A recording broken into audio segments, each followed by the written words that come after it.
this is Patricia Somerset here at Fan Expo, and you're watching Nerd Alert. We love Nerd Alert!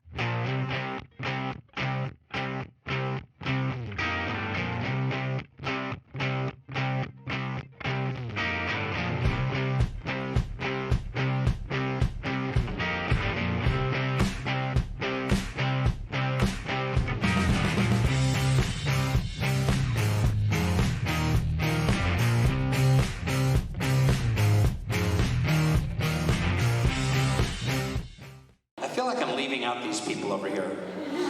You're the boss. Go wherever you want. So I feel like...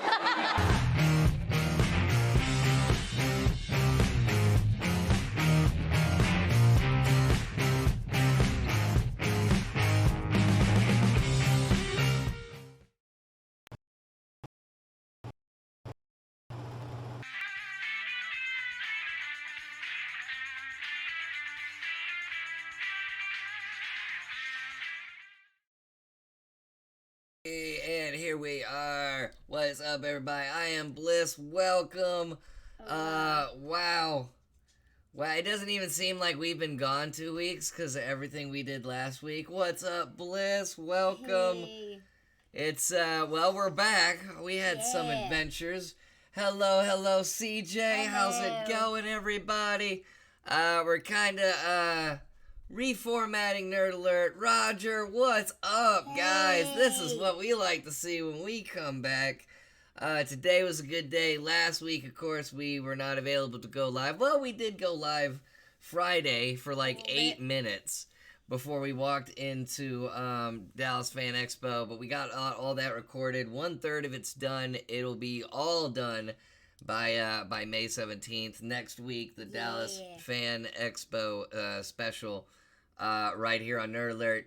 Got a lot to talk about this week, and we'll bring up the con later on because we got some things to show y'all, some footage, some bonus clips that you're not going to see on the special. These two things, well, you might see one of them on the special, but the other one, I don't think you'll see it in its entirety.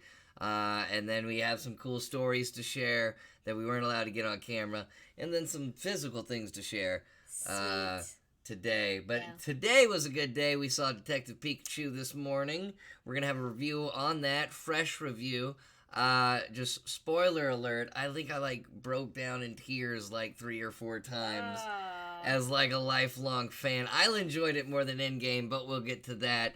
But while we were gone, it seemed like this week, last week, the Sonic the Hedgehog trailer came out, and we're not going to do that yet till they redesign Sonic, because good God. I mean, when Sonic looks like me, there's a problem. But yeah, we'll redo Sonic when they redo Sonic. But first thing, right off the bat, that came out this week was the trailer for HBO's Watchmen. Do you want to watch the trailer and then just get into what Just get into it? Yeah. You want to watch it first? What do you guys think? Oh, we don't have time to wait for your answer. We're going to go ahead and watch it. This is the Watchmen trailer. Watchmen coming to HBO, series from Damon Lindelof, writer of Lost and the Star Trek movies. So without further ado, here we go. Oh, wait. Still got to learn how to do this whole process. There we go. Oh, snap it, like drug it all the way over here. My bad, guys. I am the worst technical director. Here we go.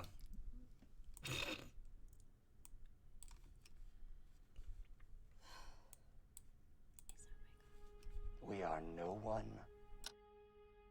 We are everyone. And we are invisible.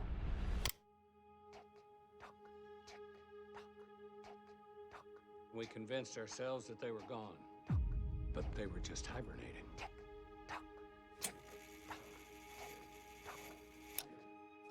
They came for everybody. Oh, please. Are we safe? I guess we have ourselves a reckoning.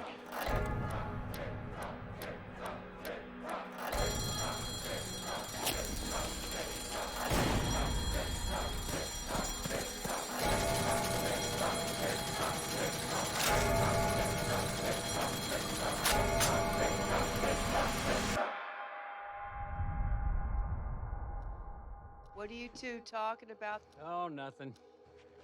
Just the end of the world.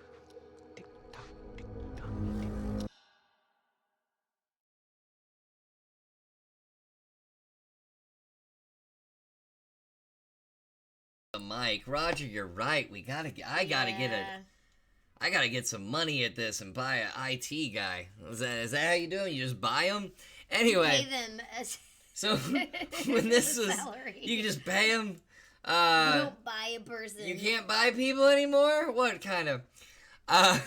We can hire a college student to intern for us. Alan Moore is so pissed right now, I'm sure.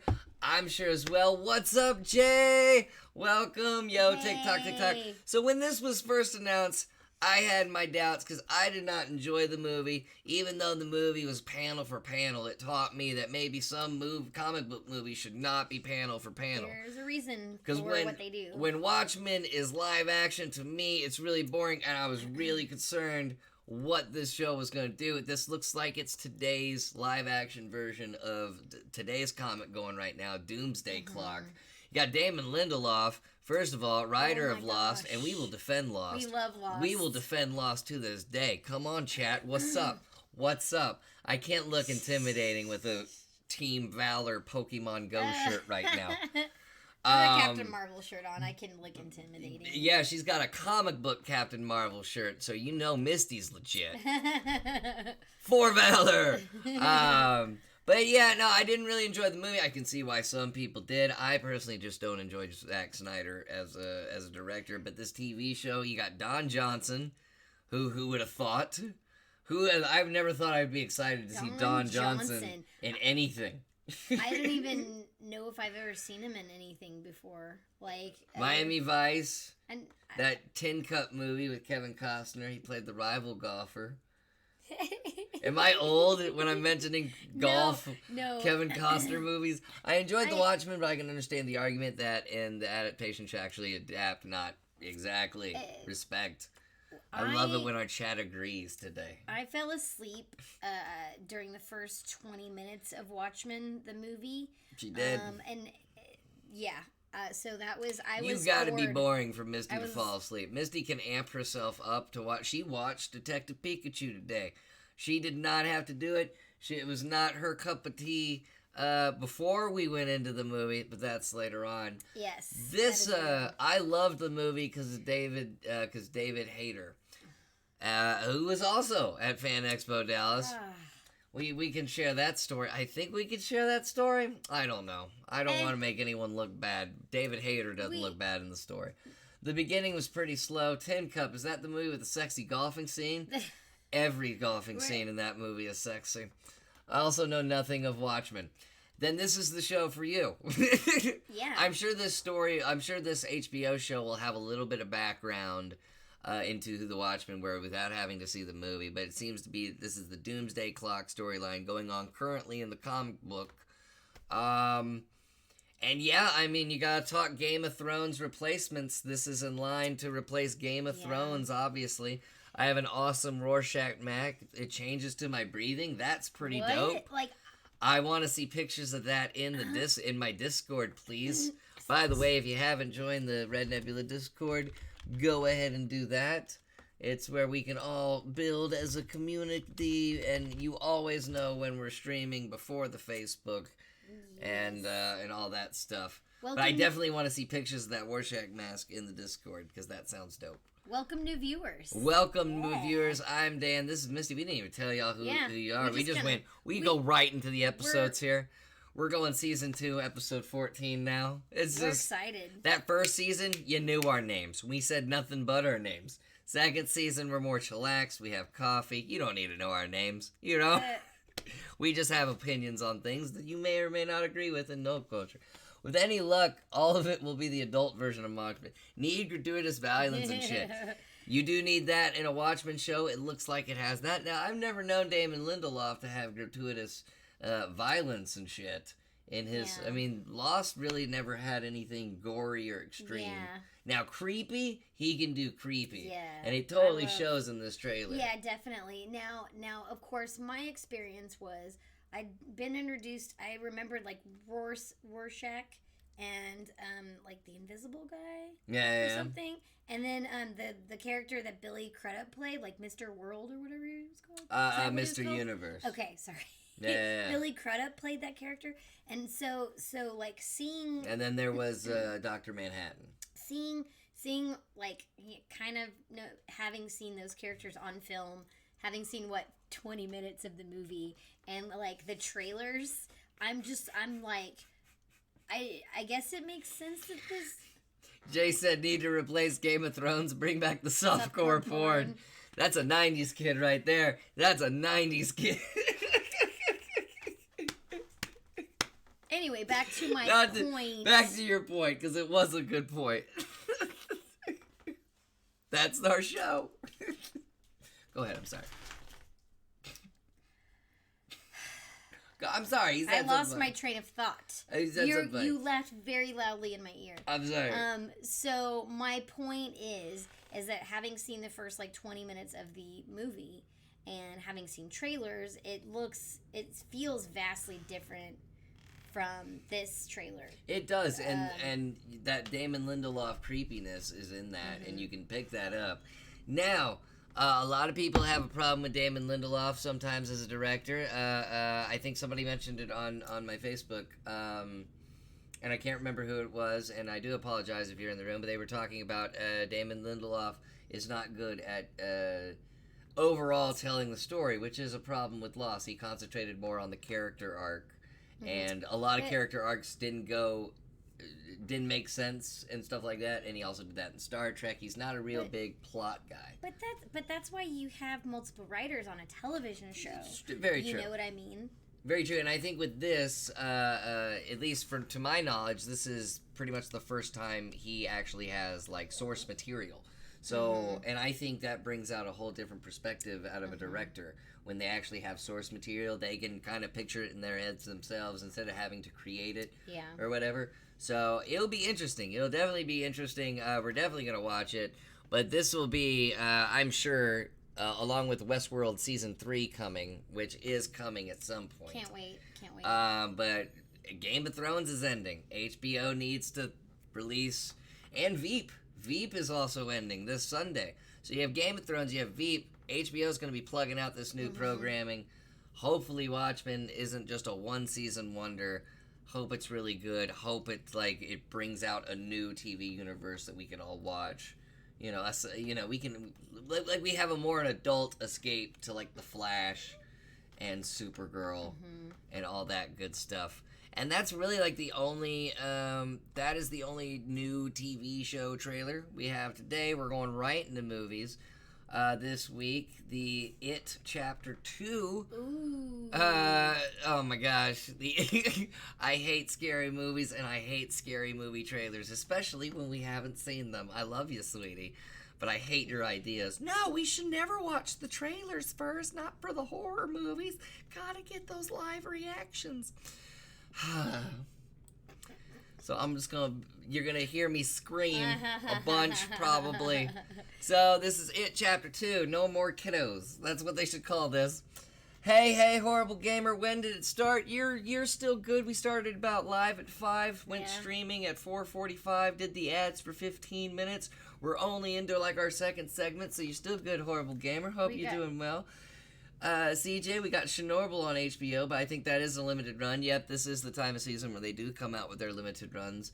Roger, the main story issue with Lost was that it morphed from plural protagonists, the group working together, to multi-protagonists, several separate storylines, which were hard to track week to week. Absolutely true. The show was a binge-watching show before binge-watching was a thing.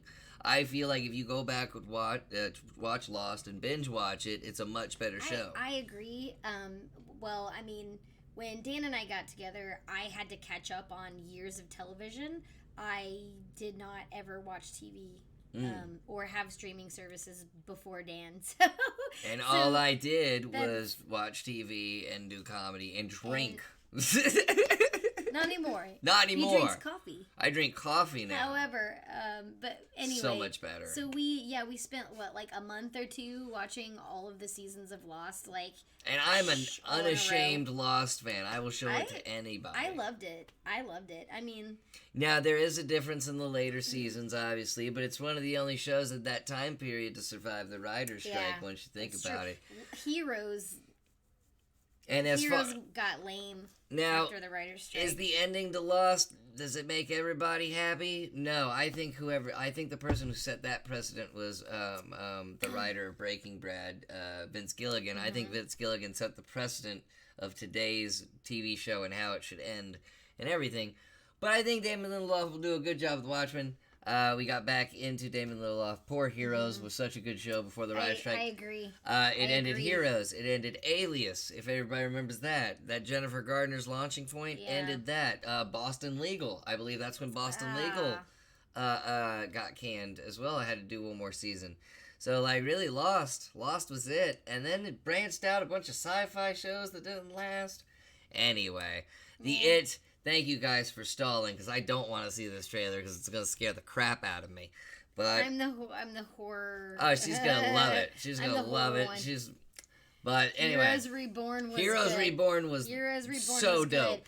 So dope. We were so sad. We were heartbroken. We didn't get to talk to Zachary Levi over the weekend. We have footage of him, but if when we plan on, what if we interview this person, that person, we wanted to talk to Zachary Levi about Heroes Reborn, honestly. Yes. Not even Shazam. We just loved Heroes Reborn so much. The trailer for it is the shit, LOL.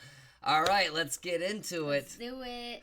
I don't want to watch this, sweetie, because it's going to scare me. Guys, without further ado, this is the It Chapter 2 trailer. It 2. No more kids. Here we go.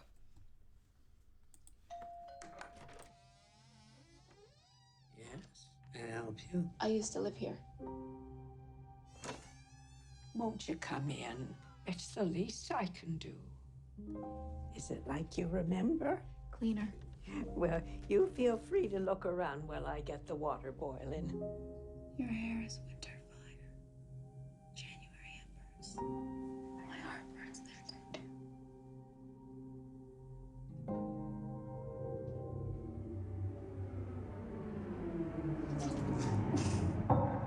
There you go. Thank you. Now some music. I do apologize. It gets so very hot here this time of year. It's fine. Well, you feel like you could just about die. But you know what they say about Derry? No one who dies here ever really dies.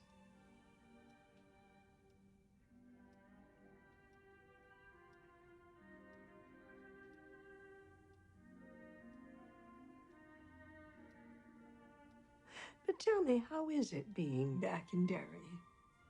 It's good. Strange. Strange? Oh, my. I had some cookies in the oven before you came. Stay right there. I shouldn't impose. I'm gonna... No, I insist.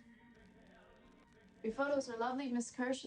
Are these your family? My father came to this country with $14 in his pocket. What did he do, Mrs. Kirsch?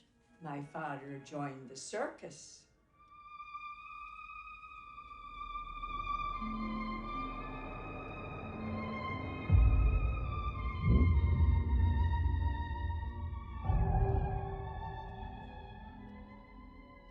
I was always Daddy's little girl. What about you? Are you still his little girl, Beverly? Are you?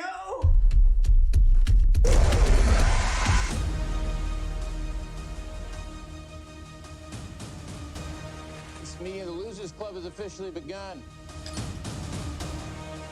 We can do this, but we have to stick together.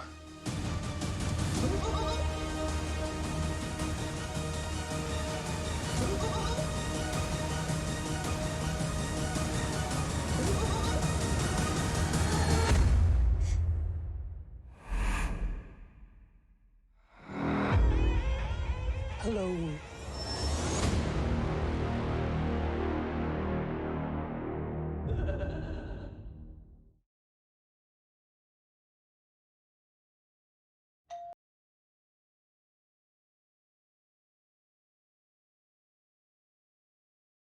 No. I unmuted the mic. I'm sorry. Oh, there we go. What? Mic's unmuted. Oh. Sorry about that, guys. I'm scared shitless.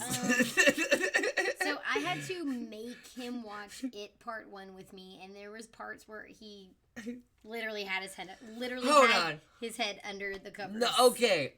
I'd like to defend myself on this. Hold on. On part 1. Now, I did not like part 1 too much because the kid ensemble, though it is Stephen King, and it's kind of like an oxymoron to say this, but it was too, even for a Stephen King movie, it was too Stranger Things for me. I know that sounds weird because Stranger Things takes from Stephen King, but it's like they were like, it's weird to me. But this is an adult ensemble, and the only scary part in It 1 to me was the fucking when they're on the overhead and they're looking through the old like footage and stuff, and then he shows up in there and he gets out of that screen. Yeah. That scared the living shit out of me. No, you were scared on the part whenever the little boy. Oh yeah, no, the opening scene. Who wants to see a kid's arm get ripped off? What's wrong with you? We didn't actually see his Well, arm that's what I was expecting because I know the book and the first movie. Anyway, this trailer. This is going to scare the shit out of me. This trailer, I really, really enjoyed all of the, the little things that are snuck in there during that conversation that tell you that things aren't right. Just the little subtleties those things are just like so fascinating to me. And then of course you get smacked in the face with it at the end. Have you seen the SNL It skit? It's pretty amazing. No. We'll YouTube it after the show. That does sound pretty funny. I know this movie's gonna scare me because if you just put any naked old woman in front of me, I'm gonna be creeped out. She wasn't naked. She was running across the kitchen naked. You didn't see old lady butt or anything like that. You saw old lady like butt cheek. Yeah, you did. Side butt. It's different. You saw just as much as you did in the Shining, and that's when I first learned that old naked women scare me. It's The Shining, but this is gonna scare me too. I like the adult naked rotting women. Those are elderly women. No, I'm kidding. Rotting, like corpse rotting. Oh, that's gonna be me at 42. That's what that's gonna be. But no, I like this because it's an adult ensemble. Yeah. So I guess my criticism from the first one won't apply to this one since it's adult. I do like Bill Hader. James McAvoy, I did not know was in this, and I love me some James McAvoy. Roger says the cast alone makes it worth a watch, most definitely. Yeah, I kind of want to see Bill Hader just interact with everyone, even Jessica Chastain, and but the only thing really, other than a bunch of B-roll of what's in the movie, the only thing you get of that movie is that creepy old lady scene, and that's a pretty creepy old lady scene. Yeah. You know what it reminds me of? You remember in Bill and Ted 2 when they're like in hell and his granny comes down to give him kisses and shit? I think it's Ted. Where Ted's like, it's where he runs into the Easter Bunny and then the grandma's coming downstairs to give him kisses. I know I'm not like imagining it. I watched that movie when I was 10, so I don't remember. Finally figured out what other show it was that got hurt by the writers. Scrubs went on a little bit longer than it needed to after the writer's strike. I felt like the season after the writer's strike, Scrubs should have been like taking a bow. But then they did this thing after they got sold to ABC. They brought this James Franco version. Scrubs. We need to do a whole special on Scrubs. James Franco version. See, I need a little. Not James Franco, Seth Franco. What's his brother's name? That dude. His brother. Not James Franco, but James Franco's brother. What about him? Was he in it? He was in the Scrubs show, yeah. Oh, He was in the Scrubs, the new nurses or some shit. Oh, jeez. Dave Franco. Wait, did you and I watch that? No, I will never. So I was like, once like Zach Braff wasn't in that, right? He was for a couple of episodes. Him and Turk. I think Sarah Chalk ended up being in an episode. Yeah, that gives me a headache just thinking about it. but no. Oh God, that was terrible. Why did we bring that up? We watched. I don't know. We watched the writer's strike. We watched the original Scrubs. Of course, was about a year ago. I stop at season 6. It was about a year ago. But like, funny story. Josh was in an episode of Scrubs. That's right. Josh, who directed This World Won't Break, which we're bringing up. This World Won't Break. It's a film I worked on a little bit later. Got some news on that. Anyway. I had a crush on Sarah Chalk, who didn't. I mean, when she came in as Becky and Roseanne, bro. Plus, Zach Bradford opted to leave the show. You mean Zach Braff? Zach Bradford's like a quarterback. Zach Braff. You know what? His name is Zach Bradford now, Jay. Just because I love that name more. But yeah, opted to leave the show to get a movie career going, and then ended up beating up a kid on Punk'd and stalled his movie career. Oh, really? Oh. Still got a crush on Sarah Chalk. She's amazing on Rick and Morty. Definitely she is. DDC cast. Okay, everyone, relax. I made it. I'm here now. DDC, welcome to Nerd Alert. You're still early. You are still early. Yeah. We're only on our second trailer. Yeah, she's on Rick and Morty. She's the mom on Rick and Morty. Voice. LOL, yeah, autocorrect. Laser tag guy. Oh, how's it going, Matt? From FE. Yeah. Oh, yeah, Matt? Or it wasn't it? Matt or, oh God, drawing a blank. Was it Matt or was it Eric? Eric. Matt. Yeah. Sweet. Cool. Well, welcome. Finally got it right. I know, right? I did. Watching B-roll and editing. That's how I got it right.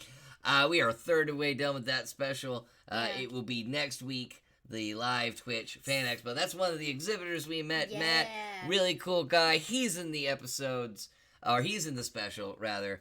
Yeah. And then on Facebook, we'll have watch parties for each individual segment, and on YouTube, we'll have individual segments and stuff. It's going to be a big week next week. Yes. But welcome, Matt. Everyone knows HBO, Showtime, and Netflix hired all the greatest writers. Just tell the room at Grey's Anatomy, which has devolved into a primetime soap opera. You are correct about that. Roger. For the longest, I didn't even know it was still on television. I never watched it, but honestly, I found out last week it was still on television. I'll leave funny comments on those things. Sweet. Right on, David. Right on. Sweet. We got one more. Wait, no, we finished talking about it, right? Finished talking about it. We've got another movie trailer to get to that dropped this week. Now, warning, absolute warning. This is a post-Endgame trailer of Spider-Man Far From Home. And it does reveal a lot. In fact, Tom Holland's going to open up this trailer telling you that if you haven't seen Endgame, do not watch this trailer. Now, I'm giving you guys the benefit of the doubt right now, assuming all of you have watched Endgame. I mean, the Russo brothers gave everyone a deadline. The Russo brothers gave everyone a deadline. Of last Monday. Now, we're not going to do a spoiler review, because we've done that on Crowd's Fault. We don't want to saturate the channel with just Endgame crap. But... ironic that Tom Holland tells you they are spoilers, right? Come back. Jay, just come back in 5 minutes. Yeah. 5 minutes. And I think that is awesome. So, guys, we're going to play this Spider-Man Far From Home trailer. We're going to give it a couple minutes. First of all, what did you think of, just spoiler-free, what did you think of Endgame? What did I think of Endgame? It was good. It's good. That's all we can really say. Yeah. We're still going to respect the spoilers, but we are going to play this trailer. So in about, you have 20 seconds. I'm counting down. When it hits 41 minutes, we're going to get this trailer going.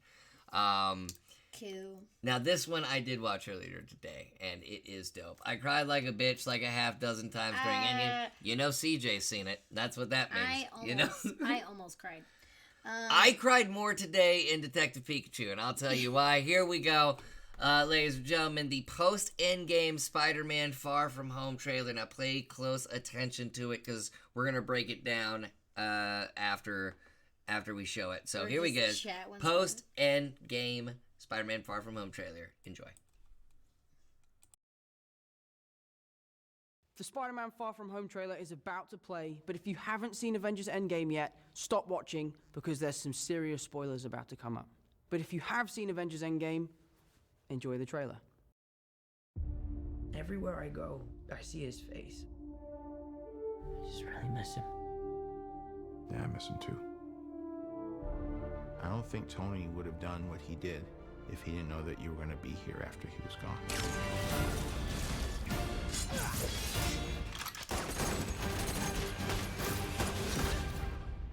You gonna be the next Iron Man now? Well, no, I don't have time. I'm too busy doing your jobs. What? I'm kidding. Look, keep up the good work because I am going on vacation. Heads up, Nick Fury's calling you. I don't really want to talk to Nick Answer Fury. the phone. Why? Because if you don't talk to him, then I have to talk to him. I don't want to talk to him. You sent Nick Fury to voicemail? I gotta go. You do not ghost Nick Fury. What up, dorks? What's up? We're just talking about the trip. I'm here in St. Marco Polo's. Oh, I think MJ really likes me. that reminds me when I first fell in love. You're a very difficult person to contact, Spider-Man. This is Mr. Beck. We could have used someone like you on my world. Your world? Beck is from Earth, just not ours. The snap to our hole in our dimension. You're saying there's a multiverse? We have a job to do, and you're coming with us. There's gotta be someone else you can use. What about Thor? Off-world. Captain Marvel? Unavailable. But I'm just a friendly neighborhood Spider-Man. Bitch, please, you've been to space. What do you want, Peter? I want to go back on my trip with the girl who I really like and tell her how I feel. MJ, I am Spider-Man. No, of course I'm not. I mean, it's kind of obvious. You're right, you may not be ready, but this is my responsibility. Saving the world requires sacrifice. Sometimes people die. Oh my God. I just always feel like I'm putting my friends in danger. The world needs the next Iron Man. Are you going to step up or not?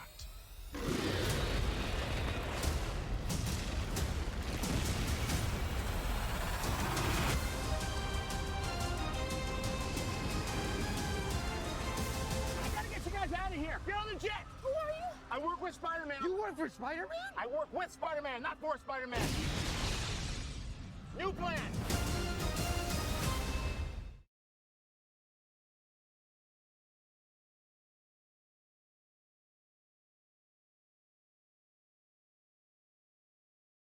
Gotta remember to unmute that mic. So July 2nd.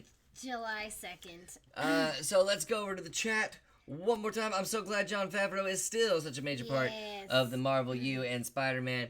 Yes, that because directed the first Iron Man. Did he direct the second Iron Man? I don't know, but he's done so much for the MCU. Jake Gyllenhaal is a superhero. Not feeling it. Here's the thing. Okay, so one thing I wanted everybody to pay attention was the multiverse part of the whole trailer. Now, I won't explain why there's a multiverse in case you're coming back and you don't want to name spoilers, but there's a multiverse now. In this multiverse, apparently, this Mysterio is good, but you never know. From his planet, he could be evil, and we might get another Spider-Man coming in to get him. Nobody really explains who's in that Spider-Man noir costume. We all just assume it's Tom Holland.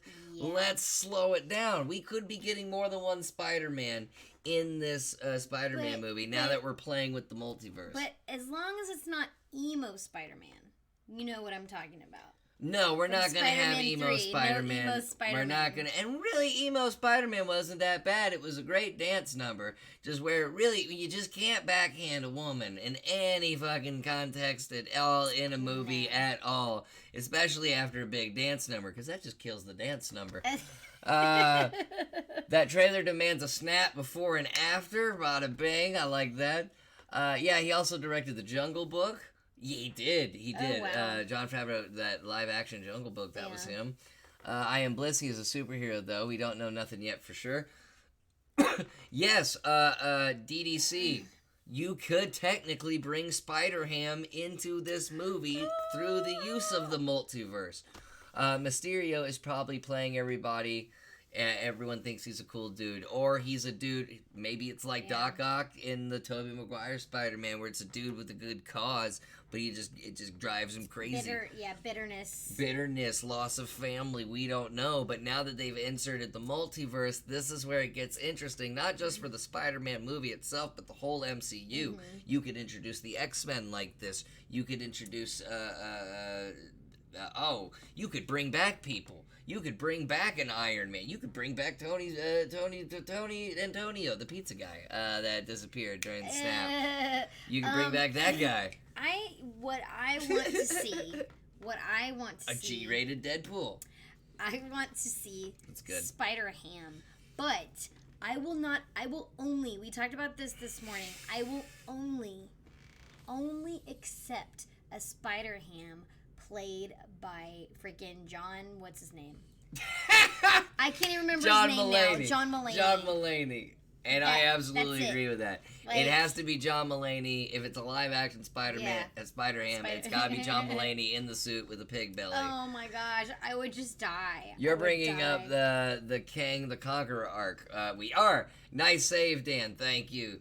CJ. Jake, thank you for the host. Where's the alert? Bada bing. Thanks for the alert. Thanks for the alert. Thank you for the host, Jake. Much appreciated. So, yeah. I'm interested in seeing this movie just to see the post-credit scene, really, and freaking where they're going with this multiverse thing. I'm curious too. Like, give me a good Spider-Man adventure, fine. It's pretty much just Iron Man Spider-Man now. It's like, Iron Man Spider-Man. I think he's in the Iron Man Spider-Man suit. I'm not saying anything. They all saw it. Yikes! That alert. It's not Halloween yet. Oh no, it's Westworld. Westworld. Iron Spider. It's a thing. It is a thing. Iron Spider. Huh. Didn't know that. See, yeah, he has that comic book reader perspective. I don't read comics. Oh, I read select comics and graphic novels. Oh, Jake, you got to get on that Westworld, bro. You got to get on that Westworld. If anybody hasn't watched Westworld, you need to get on that. But Iron Spider is a thing. This is not how I would bring in Spider-Man into the MCU, but I don't mind it because under the circumstances, to me, I really do like Tobey Maguire's Spider-Man, the first two. Third one, it really gets bad after he just backhands Mary Jane. The beginning of that movie is just fine, just when that backhand happens. I knew that there was a reason I had never seen Spider-Man 3, and I think it was just the universe, the planets aligning, that I never saw that, because... Yeah, it's even in the PS4 Spidey game, the Iron Spider suit. Yeah, and the PS4 Spider-Man game was actually, I think, should have won Game of the Year. I absolutely had fun playing with that Spider-Man. Tobey M. Spider-Man gets super campy about halfway through 2. Oh, I don't know, man. I remember 3 being kind of campy. Because 2's got that great story arc with Doc Ock, and it's Alfred Molina as Doc Ock. He's great. And I know Alfred Molina carries that whole movie, but, man, Alfred Molina is so damn good in that movie. We gotta give it some type of credit. See, CJ. Because Spider-Man 2 is the best. Tobey Maguire's crying looks really hilarious in Spider-Man 2, but Alfred Molina just does such a bang-up job. It's like, it's like Raul Julia as Bison in Street Fighter. Like, you don't want to call it a bad movie because Raul Julia's dying. You know what I mean? And he's just doing that part for his grandkids. That's why I put Street Fighter. That's why I like Street Fighter. So I'm going to... For Bison, it was a Tuesday. Best line ever written. Out of all those shitty lines, they wrote one good one. They wrote one good. Not fair. Street Fighter knew it was bad and owned it. That is right. So many... It just... Raw Julia's face the whole time. It's just like no one told him. You know what? That self-aware camp is awesome. But now when you get movies like The Room, when it's really bad, and then Tommy Wiseau plays it off to be like, yeah, we meant it. We meant to do it like that. Like, that's when you know you've entered bad territory. Isn't he working on a... Yeah, Big Trouble in Little China. Isn't that dude from The Room, Tommy Wiseau, isn't he working on another film? I don't Didn't know. you hear that? I don't know. I'd have to look that up. Well, anyway, that's Spider-Man Far From Home. That is Spider-Man Far From Home. Welcome, new viewers. Yes, welcome, new viewers. I'm Dan, this is Misty. Just talking nerd culture right now. Everything that dropped, trailers, everything. That was actually our last movie trailer of the day. Now we're going to get into some news. Yes. So we reported a couple weeks ago a Stranger Things lawsuit happening. I don't know if you guys remember this frame, but this was the frame for it. Yeah. The Duffer Brothers. Duffer Brothers being sued. Hola. Hey, David's back. Yes, we are done. We're talking about the Duffer Brothers now. So in the lawsuit, someone claimed that the Duffer Brothers had stolen the Stranger Things idea from him. Now, Misty, this was about to go to trial. This could have potentially put season 3 of Stranger Things on hold. Misty, what happened? The guy dropped the lawsuit like days before the trial, basically. Days before the trial. Yeah, the lawsuit got dropped. So basically, what happened was they kind of started narrowing the scope. Yeah. Of what could and couldn't be, what could and couldn't be introduced before the jury, and then just dropped it. And basically, this guy. Now, usually these things end with settlements. If there's a really legit.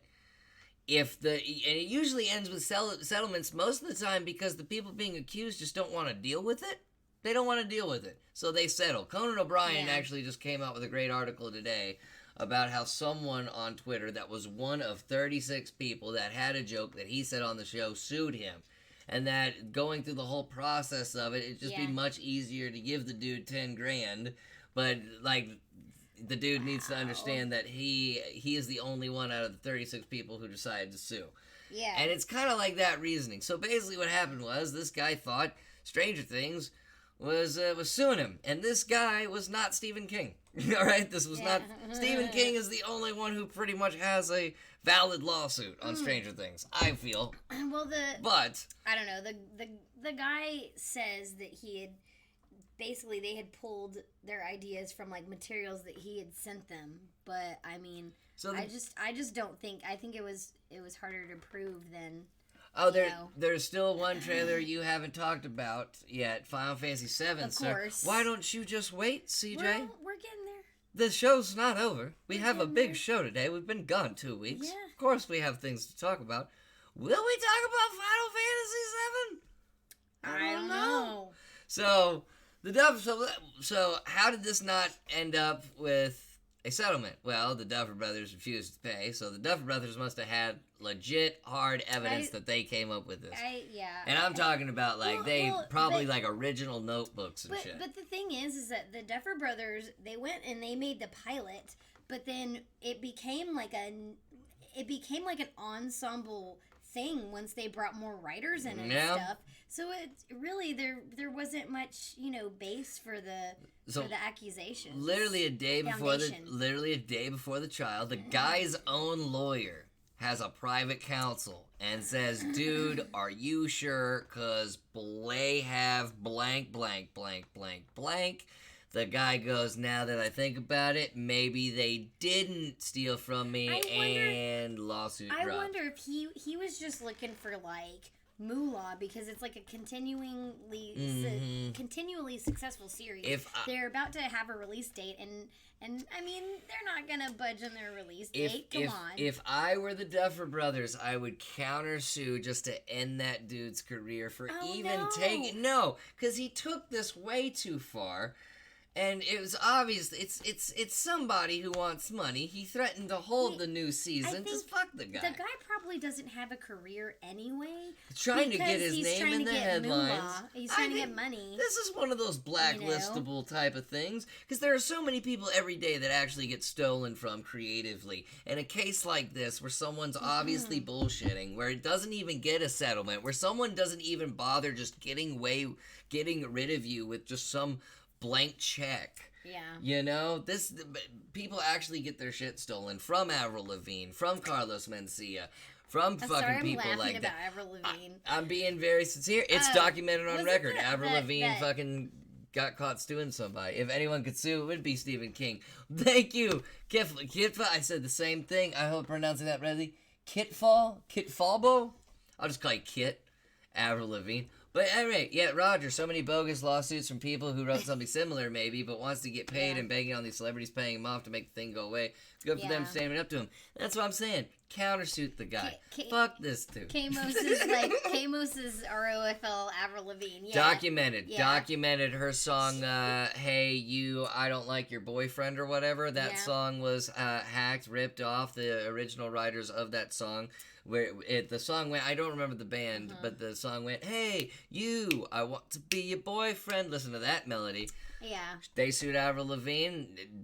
They won. There wasn't even a settlement. Like, a jury decided that Avril Lavigne was the thief.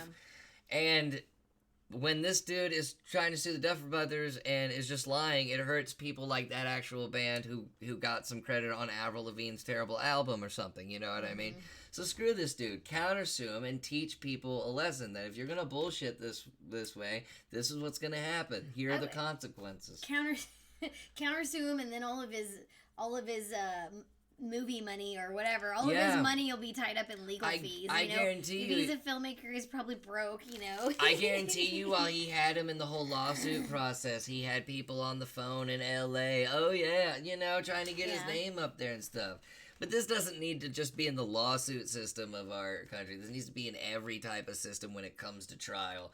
Because there are fakes that have, I mean, and honestly, the entertainment industry should stop just writing checks to make people go away, too. That's a double-edged sword, but I mean, it's also like, you know, you got to keep your resources close to you if you're producing these big shows. That's true. So like you said, Conan O'Brien would just be like, yeah, here. Conan O'Brien has to write an article because of that, people are starting to say, oh, well, is Conan O'Brien a hack and that's admittance? Sometimes it's not admittance, but sometimes people are just dicks and you want them to go away. Exactly. And they'll take you to court and hold you for 3 or 4 years. Somehow this was sped up. And if you've got money and, you know, you gotta, that's actually taking time away from you making more money. If you've got the funds, pay them off. I mean, honestly, Exactly, which is why Michael Jackson just paid off all those families. I mean, Michael Jackson, it's on record that he's settled, and it's on record that he's not guilty, but he's dead. Who cares? He's dead. He's dead. I don't think there's a more ultimate punishment than just being dead. Like, you can do anything you want in life. There's nothing worse than death. So once you're dead, all right, deserved.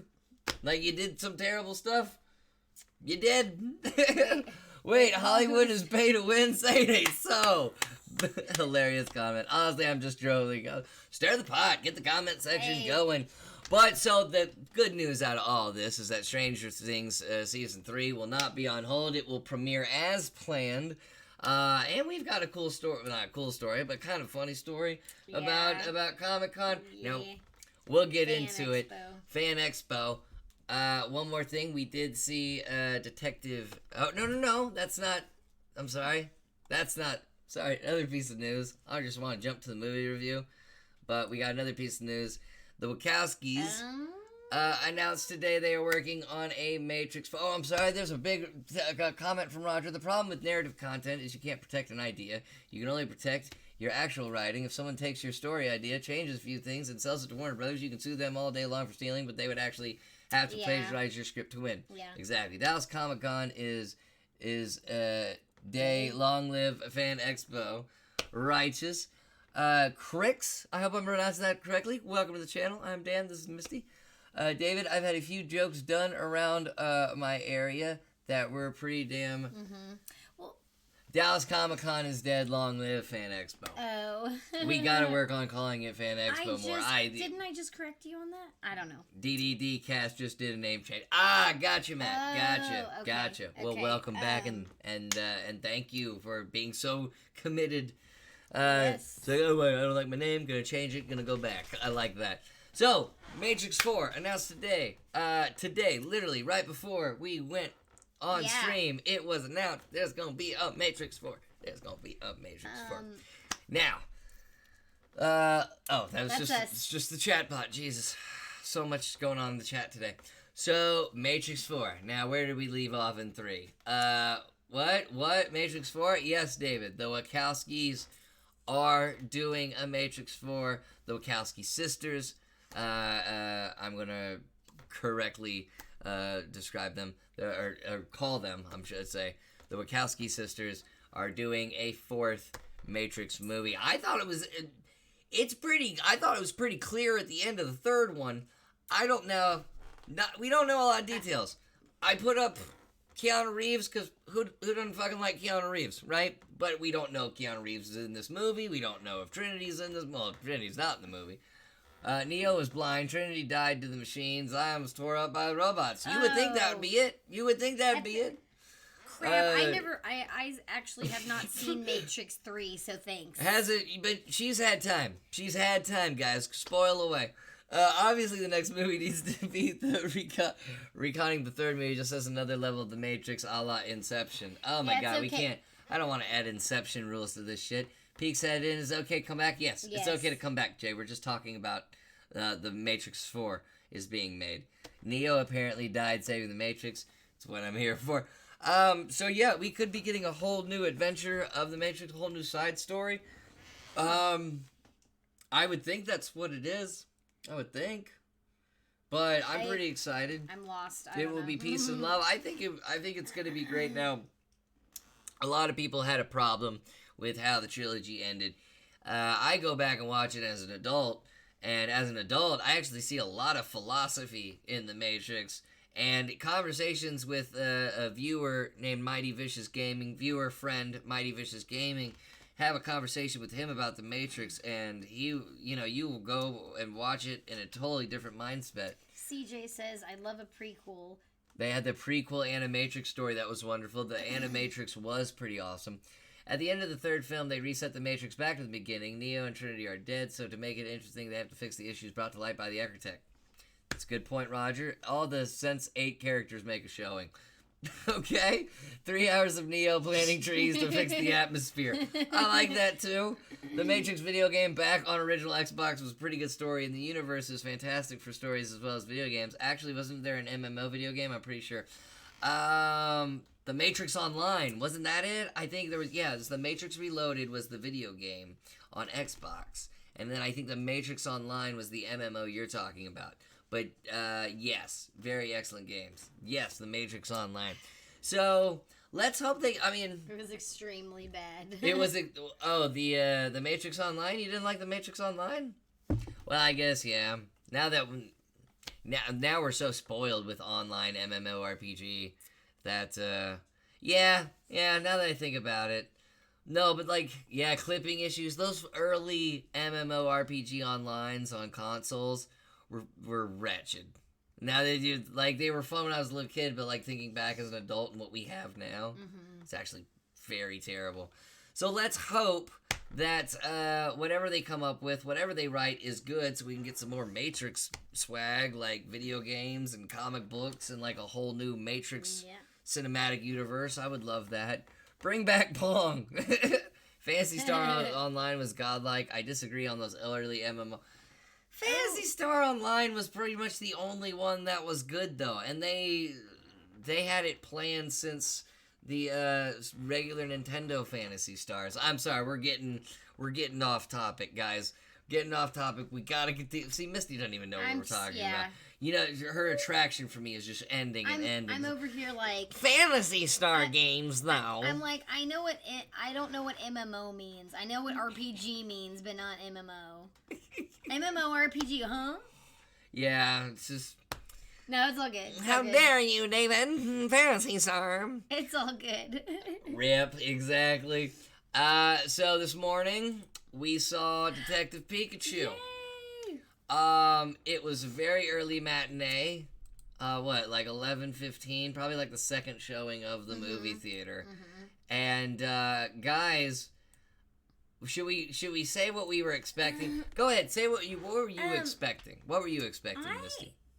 So I've only seen a few episodes of the show, of the animated show, and I've seen 2 of the movies. You saw the first Pokemon movie, and then she saw the one with the legendary birds. I can't remember, but it's the second movie. I mean, Are we concerned with spoilers on this one? No, I mean, don't say any spoilers. Okay. It's a spoiler-free one. Don't worry, guys. I was expecting hokiness. Whenever I saw the first trailer, I was like, what? Instead of hearing Pikachu go, Pikachu. Just want to say the disclaimer again. This is someone who does not give a fuck about Pokemon. Yes. There you go. So I'm like, why is Ryan Reynolds voicing this Pikachu? I wondered the same thing. I didn't understand it. And let me say that I expected cheesiness. I expected like just this kind of like what a mishmash. Like I expected like here's the Pokemon and here's the humans, and they're like, you know, it's just kind of a ham-handed like we stuck Pokemon in there somehow. Now is what I thought, and I was wrong. Would you say you enjoyed yourself during the movie? I enjoyed the movie. She enjoyed it. Now, you guys are making jokes about the Ryan Reynolds aspect of it, how he's the voice of Pikachu. And though I think those are very funny, after seeing this movie, I will tell you that Ryan Reynolds voicing Pikachu is not a PR move by any sense of the word. It is not meant to put you in the movie theater. There is a legitimate reason Ryan Reynolds is voicing Pikachu. We just got a lot of... a lot of chats. Oh, I'm sorry. It says Pika Pika. Pika Pika. But is it worth watching in theaters or is it a Redbox? It is worth watching in theaters. It is absolutely worth watching in theaters. We watched it in 3D and we enjoyed it. We watched it in 3D, absolutely enjoyed it. I enjoyed it more in 3D than I did Endgame. All those Ryan Reynolds fanboys and fangirls will dip into furrydom now. But there is a reason Pikachu is being voiced by Ryan Reynolds. Video freeze for anyone else. I don't believe anything's freezing. I don't think I'm dropping any frames. No. I don't think we're dropping frames. Could be your internet. Yeah, that happened to me too. I don't know what's going on, guys. Seems fine to me. We're gonna keep going. Yeah. Who knows? But yeah, and then okay, so I'm gonna say how because Pokemon fan since like 13 here. I was expecting stupid hokiness, but really, really good Pokemon action. What I got, though, teared me up 3 or 4 fucking times, guys. It really did. There was just something about finally seeing these Pokemon in live action. It didn't matter what they did. It wasn't even a sad scene. If just Jigglypuff or just... I'm not even going to say what Pokemon are in this movie, but when I see them and they're done so well and so perfectly, it just fucking brought tears to my eyes, because I was like, oh my god, this is me when I was a little kid. When I was a little kid, that's what I thought someone they know is in there. Bulbasaur. That's what I thought Bulbasaur would look like the texture of the skin, and like, oh, that one would be furry, and shit like that. Don't insult the yellow rat, which will throw sideways. Next watch Sonic. Next watch Sonic. Sonic trailer we will get to when they have redone the Sonic. Yeah. Because that is the fairest way of doing it. Let me ask, is anything creepier looking than Psyduck? That's the thing. You get it from the trailers, but then when you see Psyduck in the movie, it's not creepy. Because, like, in the movie, they bring out more of the comedic side that you remember from the cartoons of Psyduck, the more cartoon stuff. That's really, really funny. And then Psyduck, there's really not a creepy Pokemon in there. They either look really adorable or they look really fucking badass. And I'm telling you, the first 30 seconds of the movie will have you hooked like that. It even had her hooked. That first 30 seconds. That was me. Ooh. Mr. Mime is also another funny part. There were some things that I was like, what the crap? I'd never seen a Mr. Mime before, and I was like, what the crap is that? Like when I saw the trailer. Yeah. But yeah, like I highly recommend it, and I've only seen a couple of. So would you say that they should have watched the movies, the cartoon movies before if you the have live not, action? if you have not watched any of the cartoon movies, if you haven't watched the first cartoon movie, or if you don't remember it, rewatch it before you go into this movie. It's like $3 on Amazon, isn't it? $3 on Amazon. You're going to want to, because when you see this movie, you're gonna know why I made you watch that, and you're gonna go, thank you, Dan and Misty, thank you, Nerd Alert. Yes. We're not saying what it does. We just want you to watch the first Pokemon movie and then go see Detective Pikachu. Because any Pokemon fan will appreciate why I'm telling you to do that. I'm not going to say it on stream, but just do it. It was an absolutely amazing movie. And another thing I liked about it was Rhine City. Rhine City, the setting of the movie, it made you feel like a kid again. You wanted to go explore that fucking city. The city where the Pokemon and the humans walk together. And then they have scenes out in the wild and scenes outside the city, but it doesn't look like anything. It doesn't look shot in America. It doesn't look shot anywhere else in the world. It looks like its own unique setting. And it's just, oh my God, guys. It made me feel like a little kid again. It made me feel absolutely like a little kid again. The only thing hokey, and they do this hokiness for the fans, is the girl part that comes into the movie. She's a little bit hokey, but you can tell it's purposely done, and it's meant for comedy, and it is really funny. Yeah. It is a family-friendly type of funny, which it caught me off guard that I could really enjoy myself with that. I usually hate family-friendly, like, clean shit. I've you know, I'm so used to dirty, but this movie, I mean, it was really, really good. I enjoyed it more than Endgame. Yeah. I'll say that right now. Wow. Maybe because I've seen the Endgame characters so much throughout the 10 years in their movies, and here, this was like, I've been waiting since 13, and I think that has a lot to do with it, but it did not disappoint, and it's something you should see in theaters. If not in 3D, go ahead and see it in 2D, but it's great. Bring the kids will love it. Anybody who's never, like, if you have a friend who's just never gotten into Pokemon because it's a cartoon or a card game or whatever, you need to take them to the live action movie because they get it. They get it. They get it when they see the live action movie. They get it. Oh, it was so good. Now, CJ, are you ready? Are you ready, CJ? So yesterday, while I was on stream, as a matter of fact, just tell him instead, it is not Deadpool 2.5. That's the thing, it's not a Deadpool movie. It's Ryan Reynolds does Pikachu, but it's good.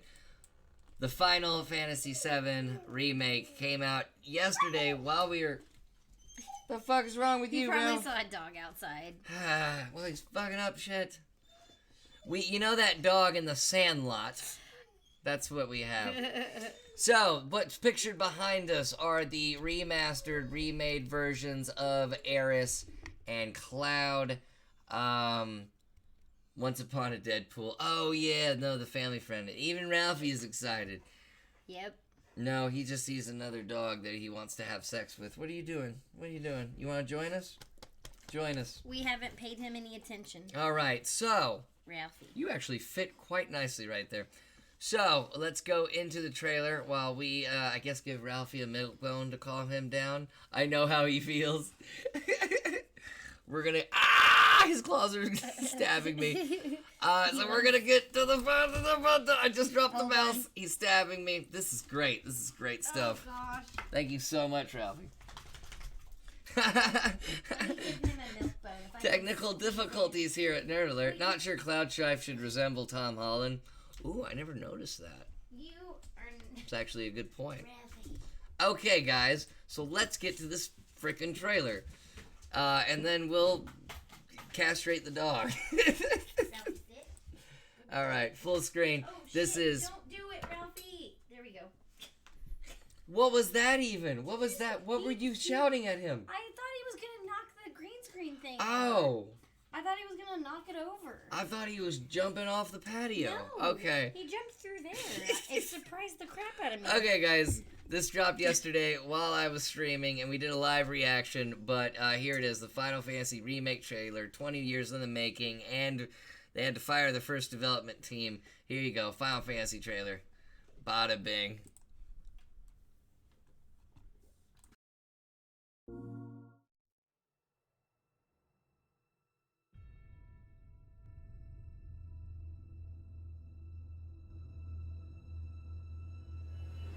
Halt! Hands up! Have fun. I'm here for you, to help take the load off your shoulders. So, what's our next move, boss? That's easy enough. fine. Here, this is for you. A flower?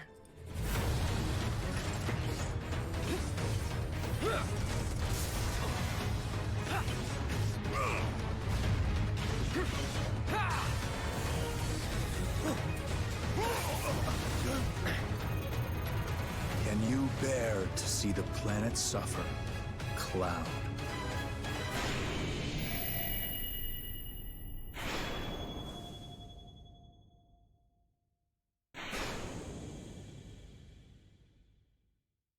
For the players. That is the Final Fantasy VII trailer. Oh my gosh. So the last remake trailer we got was made by a different team. Square Enix became very, very picky and fired them. So a lot of us Final Fantasy fans were even wondering if another team was even going to be hired, if they were going to do it right, and the voice actress for Aeris is perfect. It is no chocobos. Not that we've seen. So Is that a Final Fantasy VII thing? What, chocobos? Chocobos. No. Chocobos are actually a creature that can be found in all Final Fantasies. They're one of the many things that link the Final Fantasy universes together. Because even though it's a different story every time, it's all part of the same universe. I always thought that chocobos were Pokemon. No, chocobos are not Pokemon. Okay, if Final Fantasy and Pokemon were mixed, that would be amazing. Giant riding chickens. Yes, they are. They are also good for when you need to get Knights of the Round Table, and if you know that reference, very, very well. Moogles need to be there. So, we broke down this trailer yesterday, and I know we just saw it one time, and I'm not going to go through it over and over and over again like I did last night, because I was freaking out like a 20-year fanboy. But, so from what we gathered, this trailer only shows, really, the first about 2 to 3 hours of the original game. This is the first 2 to 3 hours of the original game remastered. Going to the reactor, blowing up the reactor. It looks like Sephiroth. They're going to go with Sephiroth, just showing you that Sephiroth is a vision in Cloud's head instead of finding out later on. There's a lot of people not in this trailer. Tifa, Red 13, Vincent, Sid. They really only show you Barrett, Aeris, Cloud, and they keep it simple like that. There's a lot we haven't seen. I know it. Both Chocobos and Pokemons have 3 syllables, so it's an understandable confusion. It is. It's just very understandable confusion. So, what makes this trailer drop different? The other ones died off screen in the remake. In the remake. Yes and no. We're not going to spoil because there are people that haven't played Final Fantasy VII. So what makes this remake trailer different than the last one was a couple years ago at E3, is that Amazon and PlayStation Store are actually taking pre-orders for the Final Fantasy VII Remake right now, which means, now it could mean nothing, disclaimer, but PlayStation and Amazon expect it this year. Is that what we're getting next month, the actual release date? Now, the last time PlayStation expected something that year, I pre-ordered South Park: The Fractured But Whole, right? Mm-hmm. Great video game, but then THQ went out of business, so then the game was delayed. So shit like that can happen, but it's never happened before where Amazon and PlayStation are taking pre-orders expecting it. No, December 30th is just the safety date that they put when they expected that year. No game actually comes out after Christmas. It's one of the worst moves you could do in a PR standpoint. If you're going to put out a video game, you're going to put it out on Christmas. You're not going to put it out after Christmas. The 30th is pretty much their limit. We expect it this year, sometime between now and December 30th. That's what they mean. Now, Amazon and PlayStation have never done it at the same time before. Kind of makes more Final Fantasy fans like myself excited, because is the news next week that it comes out Thanksgiving or comes out for Christmas? Don't know. There's also a lot of questions. Is this just going to be for PS4? Are you just going to do PS4 and then the next installment's PS5? Because we know they're doing this in parts. It's a massive game. They can't just put it all on one disc. It's definitely going to be interesting. I already told Misty we're pre-ordering the deluxe edition, and this is a day one stream. You know it. And day one streams, since we're Central Time Zone, is 11 o'clock Central. I should just move to California and make it the earliest as possible, or Hawaii. I could move to Hawaii, and then we could stream stuff day of at 2 p.m. But anyway, it is what it is. But, yeah, very excited. It looks like the combat system is a little bit of both turn-based and open world from Final Fantasy 15. It looks so simple, yet looks complicated. And then, of course, the remastered bosses in that trailer. I mean, if you need to go take another look, because it is an amazing trailer. Now, on to the exciting stuff. Yeah. On to the exciting stuff. So, last week... This is Patricia Somerset here at Fan Expo. Sorry. So last week... we recorded episodes at Fan Expo Dallas. God, I never know how to get this green screen right. And we have some clips. Now, this first clip we're going to show you, it has sound to it. The second one doesn't have sound because it was B-roll, and we're using it for something in the special. But you guys are getting an exclusive look, the only look. No one on Facebook is getting this look. No one on YouTube is getting this look. In fact, I don't even think the Fan Expo people are getting this look. I swear. They're not here right now. Well, thanks for tuning in. We have a couple of new viewers, Who needs sound when you have action? Exactly, kid. Also, if you are a new viewer, hit that follow button. That way you're always told when we're streaming in your email, whether it's Nerd Alert, whether we're just playing games, all that. Hit that follow button. Original content. Plus, when you hit that follow button, David Bowie starts to play, and then we all just dance to David Bowie for a little bit. Yeah. It's great. But before you do any of that, we've got some footage to show. So our first piece of footage, is it Fan Expo time? Oh, it's Fan Expo time. Oh, yeah. Just showing two little clips of what's to come. I don't even know what clips he's showing. So if it's me acting like a dork, let's do it. Now, you're going to see both of these in the special, some way, shape, or form. But right now, also, when you follow Dan Danzy comes to your house and sucks your dicks, or was that just me? That was just you, CJ. That was just you. That was just you. All right, I told you we wouldn't tell anybody. So, guys, enjoy. If you are from Texas, then you're really gonna enjoy this first clip. This is Zachary. What? This is somebody really special doing something really, really cool. Is it me using Tana's gym equipment? I've been around, sweetie. I'm sorry. Anyway, enjoy this clip number 1 from Fan Expo. Oh, this also came from our friend Sarah. We'll talk about why we had to get this footage from her, but a special thanks to her getting this footage for us. Enjoy. The stars at night are big and bright. Deep in the heart of Texas. Doing that. Continue. I was going to ask why you chose our great state to make your home in. Well, because it's great. Just a small little clip. Zachary Levi, Shazam, of course, leading the crowd deep in the heart of Texas. Also saying he likes to live here. Didn't even know he lived here before that Q&A. He recently moved here? Recently moved to Texas. So that's pretty cool. And then we can talk over this second one, because there's no sound to it. Yeah. But we ran into a lot of cosplayers. Some of y'all saw him on the Facebook. The dude with the Deadpool couch was pretty awesome. Oh my gosh. This one, now, there were professional cosplayers there, and don't get me wrong, that's cool and stuff. We just didn't get around time to interviewing them. But some of the people that showed up, just in their regular Comic-Con outfits, just there... Mm-hmm. Best things I've ever seen. I still haven't seen Shazam. Is it worth checking out? We haven't even seen Shazam. Is that something that we're going to be doing? We're gonna have to see Shazam at some point. I have heard great things, and just hearing stories from Zachary Levi that we heard all throughout the con. He's apparently just a really, really nice dude. We love him in Heroes Reborn. We might as well see Shazam. Yeah. But anyway, some of these cosplayers, really good. One group of cosplayers in particular, and I know you saw them in the trailer. It really pops out in the trailer. Are these Overwatch cosplayers we ended up running into, third day. So here's one of them. This took them 6 weeks. Oh my gosh. 6 weeks to make this costume right here. Now, there's many, like, different costumes in Overwatch, and I can't remember what character that is. I think that's the tank girl. Yeah, no, but we're about to have some more pop in.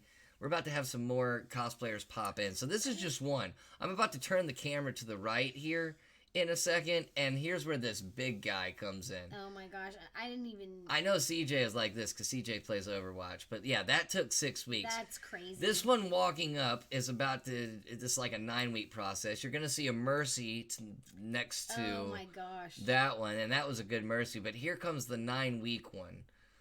Right here. Right, that 9 weeks. And then the one behind him, I think is Bastion. I think that's his name. I'm not sure. I don't remember my Overwatch names. Yeah, I know. These were really impressive costumes. The Bastion's coming. Here we go. Look at this. Orisa. What's Orisa? Orisa. Here we go. Look at this guy. Let me put that in focus. Is that one Overwatch too? That one's another Overwatch one. So yeah. I love that one. And they were just regular.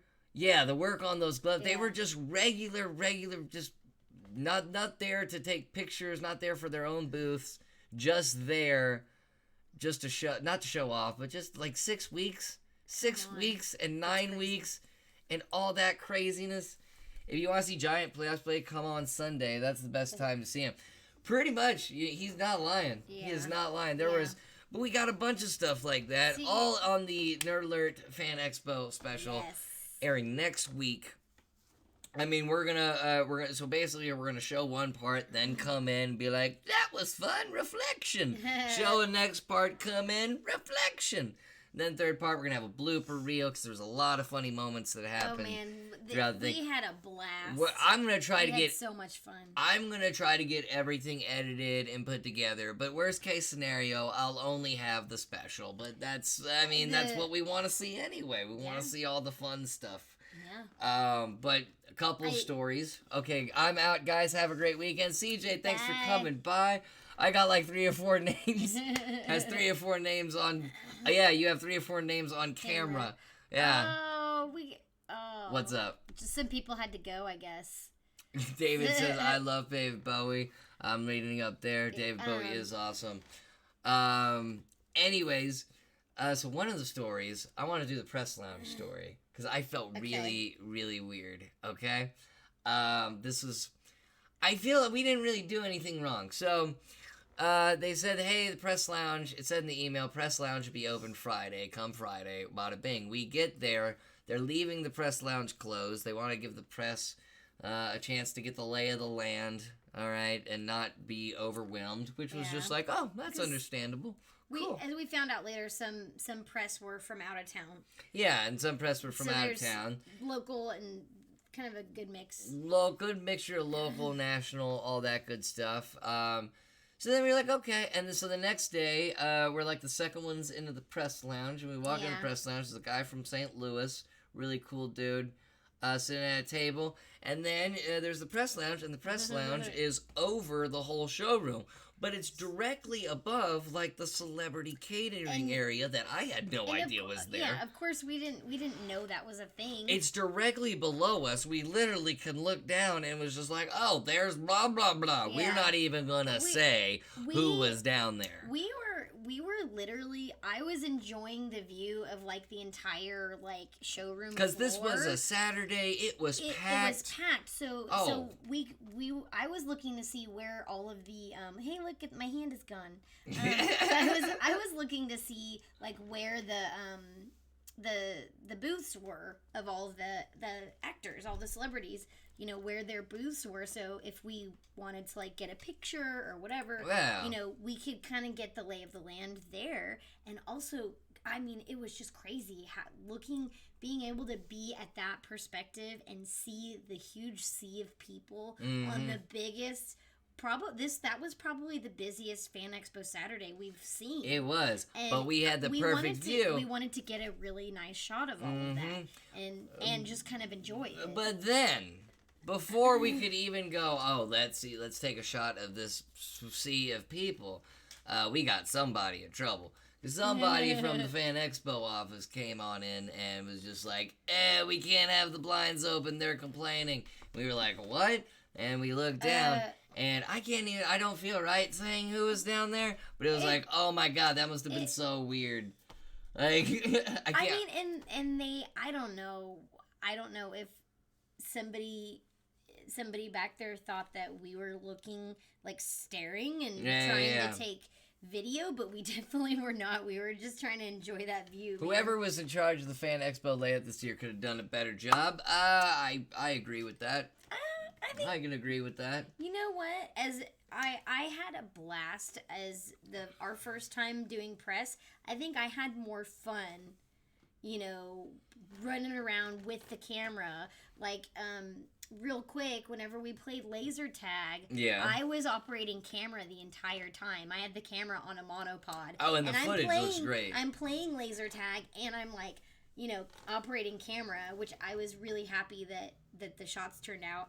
Every once in a while, I would turn them on. Whenever I would die, I would turn the monopod on myself and be like, I'm dead. But it was definitely because we've always gone as fans, but it was definitely a different experience. It was definitely a fun experience, and we can't wait to. We hope we get to come to more, because right after we're done, we're thinking of more ideas to do next time, and we're hoping we can come next year. I'm hoping to see it before I head off to my weekly D&D session.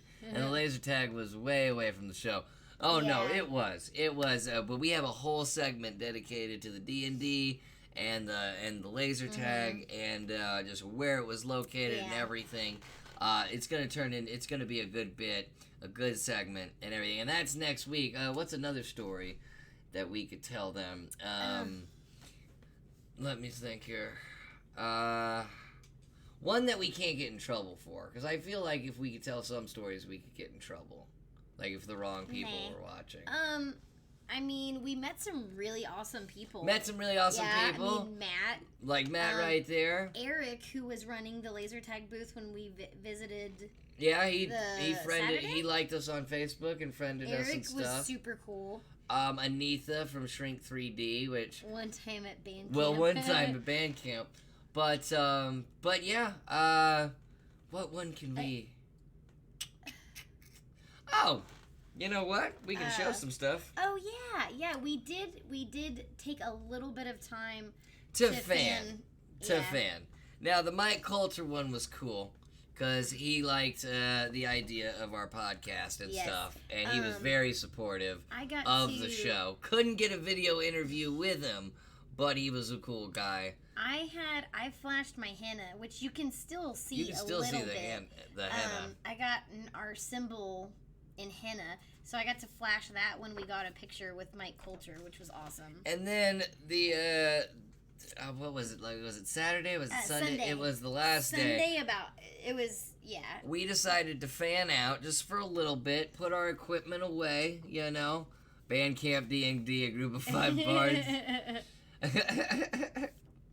So, hold on. So we decided to get, what's up? Colby? Hiya. Colby. Wait, which one's Colby? Colby was the guy we interviewed. I know Colby was the guy we interviewed. Is he in the chat? Which one is he in the... I'm confused. I don't know.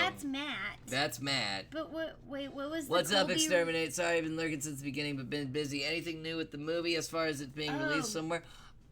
Wait, this world won't break? We're about to get some information on that. No, he's not. So we got Danielle Panabaker's autograph. Look at this picture. Look at this dope picture of fucking Killer Frost. So she was so nice. Very nice. I felt very short standing beside her. She's so average nice and height. Sweet. She's an average height. I don't know why Misty feels so short. I felt really looking at the picture. I felt really short, and I'm over here looking up like this in the picture. I'm trying to get a good color of this. The picture, our photos on the Facebook page. I'm even holding I'm holding the monopod in my hand. I'm like leaning on the monopod. Yeah, go to as we get the picture. Go to the Nerd Alert Facebook. I believe the Nerd Alert Facebook. Let me type it into the chat right now. But those are our pictures. We do plan on doing a little bit more nerding out next year, now that we know what to expect. But we'd like to thank Sarah Ragsdale, a great voice actress as well. She's been on Attack on Titan, all these good Nerd. Hold on. There we go. Go to that Kit Falbo says she had such a presence that even if they were the same size, she would feel short. Even tall people feel short next to Napoleon. Very true. But yeah, no, it was a good dope experience. I hope we get to do it again. Go to our Facebook. We have some more pictures from that. The Deadpool guy. The picture with Mike Coulter. The picture with Danielle Panabaker. If you haven't checked out the trailer yet. If you haven't checked out the trailer yet, we got the trailer up there. Also, actually, if you want to just check out YouTube, the Red Nebula Pictures YouTube in general, you can see Nerd Alert, The Crowd's Fault, all the programming we do, the Fan Expo special and the individual segments. We even have a new show coming up called All Spoils, two comedians. Now, I have nothing to do with this. I'm just filming it and putting it together, but two comedians. Devin Clark, Tony Casillas, really, really funny people. Yeah. I think their first episode is going to be John Wick 3. They're going to review John Wick 3. Oh, nice. And it's going to be some funny stuff planned ahead. So these are going to be like so these are comedy reviews. This is going to be a comedy movie review. It's not going to be like serious reviews. Like no, not serious reviews at all. Just complete parody reviews. Are y'all going to A-Con? We are going to be trying to get press passes from here on out to everything. Try to be at everything. So A-Con is a definite possibility. Dallas Fan Days is in October. That's a possibility. One of the future Nerd Alert on location ideas is the National Video Game Museum in Frisco. And another idea is touring the Funimation studio. Yeah, that's but we'll let laser y'all know. tag, stuff like that. We will keep y'all posted we on will all of keep that. you posted. Because you guys are the first, y'all are in the know. Y'all, if you're watching us live stream, y'all are in the know. You get the most up-to-date information. Hey, David says, hey, PM me, you should come with me to Mogfest next year. Absolutely should come with me to Mogfest. Okay. Cidercade meet and greet. Yeah. And we also got to keep in mind, I also do stand-up. By the way, I'm at the Asin Improv May the 19th. That's on a Sunday.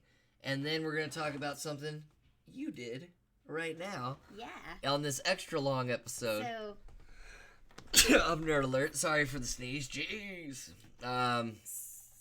We got to everything. Some of our regulars,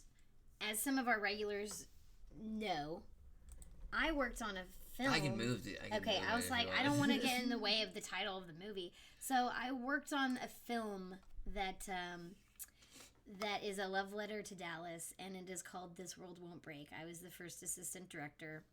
And I did, everyone kind of wore a lot of hats. We had a very, very tiny budget. It seems like this is what Exterminate was waiting for, by the way. And Exterminate, thank you for that. We had a very tiny budget and a lot of support. This is our poster. This is a new poster. This is a new poster. This was done by an artist named Mark Ross. It's very Star Wars-like. It's very Episode 4. Anyway, I was just saying. This shows, this is epic. This is so freaking epic. I think we have some of our Josh might be tuning in right now. So if Josh is tuning in, I love this poster. I love getting tagged in all this stuff on Facebook. It's a pretty dope poster. I mean, we screened at the Dallas International Film Festival last month. Didn't y'all win an award? We won an award for best audience, the audience award for best feature film. Audience award. First screening. Didn't it win another award at some other festival? And where was that again? It won an award for best feature film at the Anaheim Film Festival. Anaheim? Anaheim, California? Yeah. This film has legs. I mean, are these available to buy? I'm award. Shit, I'm aware of this. So are these available to buy? So that is a good question. We will have Exterminate's so giddy. I love it. I love it. So Exterminate. So from what I understand, I know that feel kit. They will be available to buy. but not currently. It's currently on the festival circuit. When it's on the festival circuit, it can't be broadcasted. Well, the festivals have the exclusivity. I was gonna say the film won't be up anyway. So some of the films definitely want people to come see it. So some of them will be like, hey, you can't have it up online anywhere. What is that? I've got an idea. I know how we can show it here on the channel. The Red Nebula Pictures Film Festival. And This World Won't Break is the only movie. I'm just gonna disappear into the side. So yeah, but no, what we'll do? Exterminate. Where are you from? You know where Exterminate's from? He's from your state, your family state. Wait, no. Like, where do you live now? No, he still lives there. Oh, you still live in Kansas? I'm pretty sure. Yeah. Yeah. Right? We always forget. But I'm pretty sure I remember this time. I'm terrible. Wichita. Okay. So if we I remembered this time. I was gonna say, I don't know, like every once in a while I have films I work on screen at the Bare Bones International Film Festival in Muskogee, Oklahoma, but that already passed. That was like in April.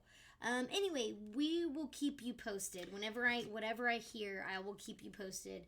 And I was told that there's some big news coming for the film, but I don't know what it is yet. Don't know what it is yet. But when it's out, stay tuned. Yeah, when it's out, we will give, because I mean, obviously I want to get to the point where we could show it on the channel. Because, I mean, that would be so dope if we could just play a movie right here on the channel. Horrible gamer. Sorry guys, I knocked out. No worries, man. Good. We're just talking about Misty's movie. It's in the festival circuit right now. Eventually get out of the festival circuit, it'll probably be distributed and stuff. Yeah. But, I mean, I would love to play it on this channel. Just have a digital copy of it and play it on this channel. I don't know. Hook it up. I don't know what's in store. Other than a lot of film festivals but I'm not producing it. I was crew on the movie, so but I know that we're kicking ass already, and I couldn't be more excited or more proud. I worked really hard. Everyone worked really hard. So that's that. I saw it. I went to one of the screenings, and I was absolutely blown away. It's a wonderful movie. Sequel?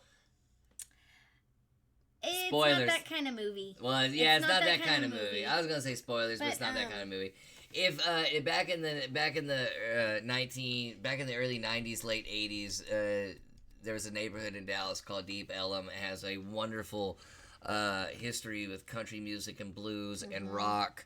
And Misty's film This World Won't Break really covers just how great that music was, and a really good story to go along with it that people can get behind, and it's shot really well. And as from some guy who doesn't really know how to do anything about film, I just make funny little sketches or whatever.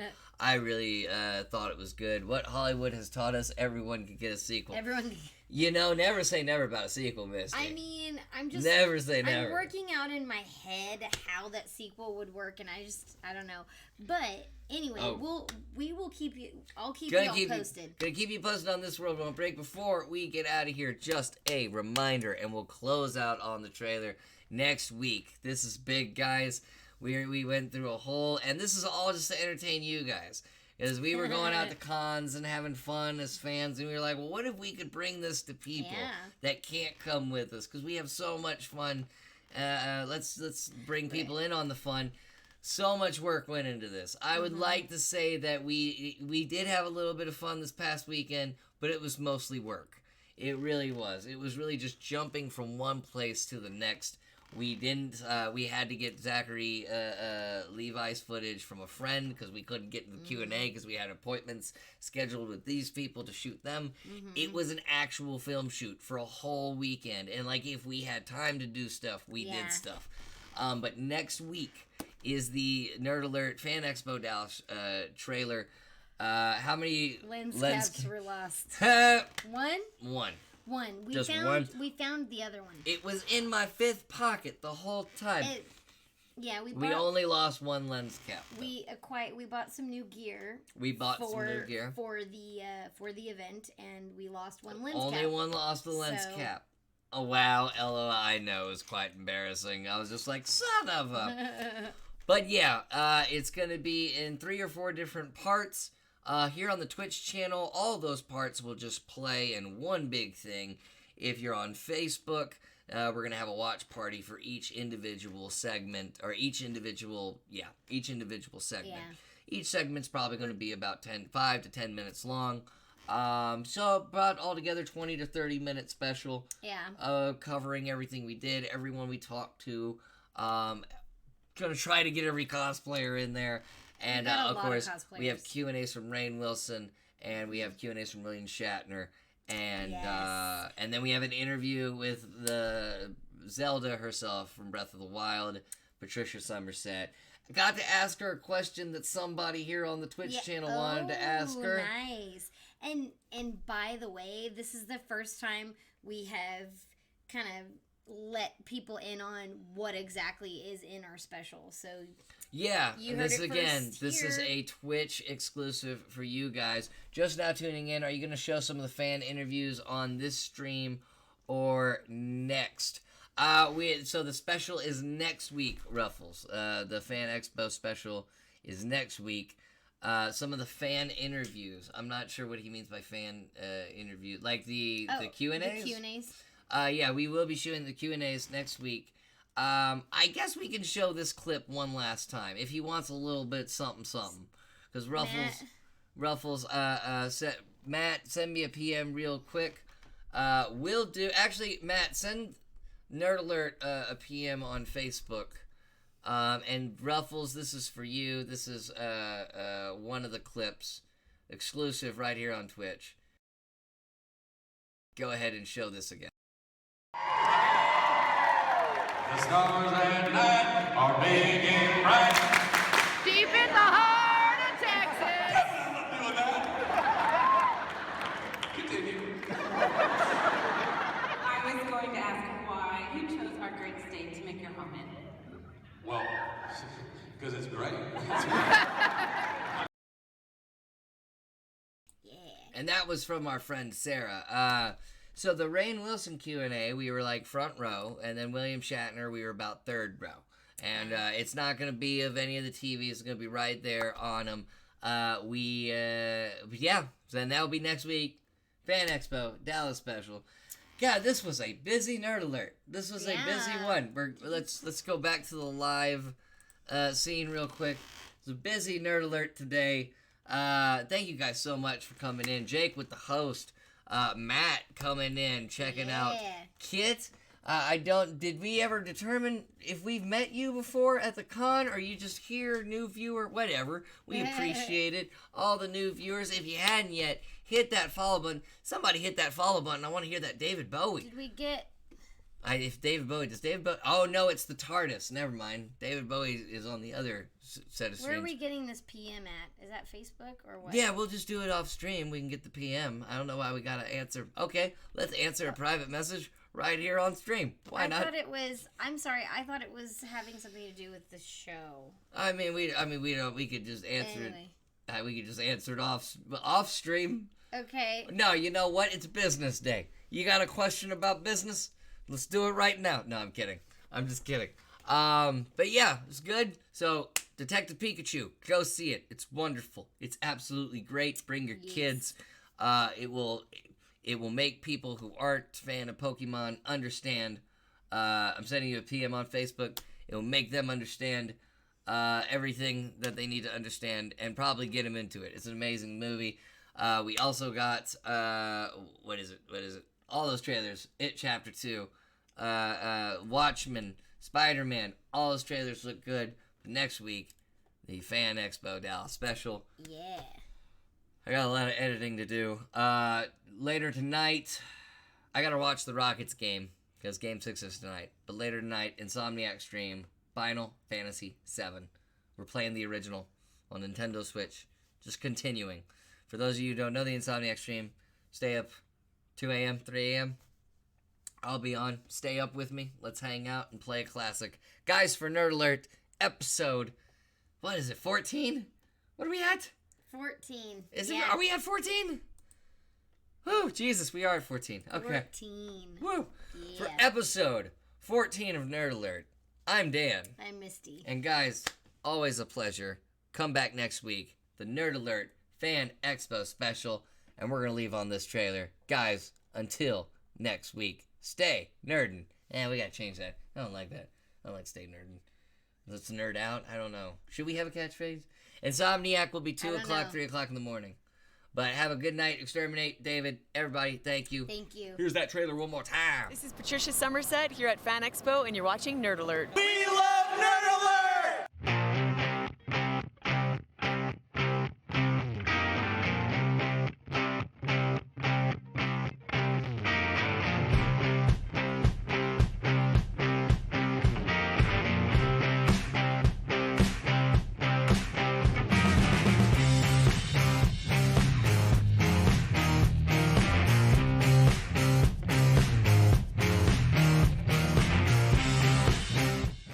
I feel like I'm leaving out these people over here. You're the boss. Go wherever you want. So I feel like...